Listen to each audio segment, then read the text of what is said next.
जेना एकटा और हम कहावत कहै छी, जेनाकि हमसब छलिए बिहारमे रहैत और मुंबईके बारेमे जे कि हमरा सबके किछु किछु पता रहै। हमर चाचा रहथिन और हमर गाँवके लोकसब जे एतऽके बुझल रहै तऽ हमरा मुंबई पसंद नहीं रहै। सच पूछी तो हम कहिए जे मुंबई शहर नहीं जाओ, हमरा दिल्ली पसंद रहे और जगह पसंद रहे, मुंबई नहीं। तो कियाकि हमरा बुझल रहे जे पानिके तो बहुत दिक्कत छै और हम बचपने से कनी भगवान के पूजा पाठ तो अग्नि और विष्णु भगवान जे छथिन, आगि के बिना पानि के बिना बहुत डिफिकल्ट होइ छै। ई सबके अनुभव हमरा से कनी रहे और बुझने रहिए हमसब, तो हमरा मुंबई नहीं पसंद रहे। और शादी भेल रहे तो पति जे हमर दिल्ली रहथिन, तो शादी के बाद फिर गाँव पकड़ लेलखिन, फिर गाँव में रह लगलखिन। गाँव में बहुत मजा में रहे, कोनो तरह कथी नहीं। तो चलू हम ये बात करै छलहुँ, ओहि मुद्दा पर अबै छी जे डिफिकल्ट केना होइ छै। तो हर स्टेट में जेबै तो तहिना होइ छै जे हमसब बाबा लग में रहल रहिए। हमर बाबू आसाम में रहथिन, हम दाई बाबा गाम में रहिए, तो बाबा के राज्य देखलियनि। तकर बाद बाबूजी छलखिन हेँ तऽ हुनको राज्यमे किछु रहलियै।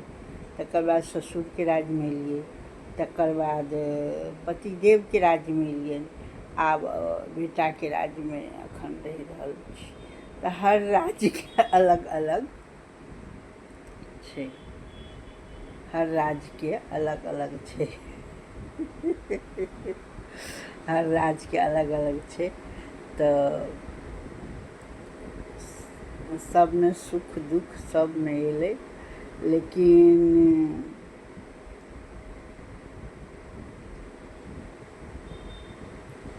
सब में सुख दुख अबै छै, सब में अहिना अबै छै। तऽ एहि लए कहै छी जे अखन कतेक तऽ पोतोके राज्यमे रहि रहल छथि। हमसब अखन तऽ बेटाके बियाहे नहि भेला, तऽ पोताके राज्यके अखन की कहू। तऽ इएह छै, आ सब में परिवर्तन और या खुशी हंसी या रहे और खुश हंसी रहै छै और रहैत रहे, सबके बनल रहे। नैहर सासुर सब तर प्रेम, अपन परिवार अपन खुश आनंद।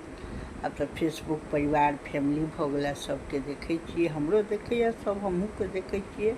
आ बाल बच्चा सबके अपन घर गृहस्थी केना बचेता, केना करता, केना चलता, अपना समाज में केना नाम बनेता, मैथिल समाज में केना रहता, एहि दिशा पर आब आगाँ बढ़ै छी। जय मिथिला, जय मैथिली।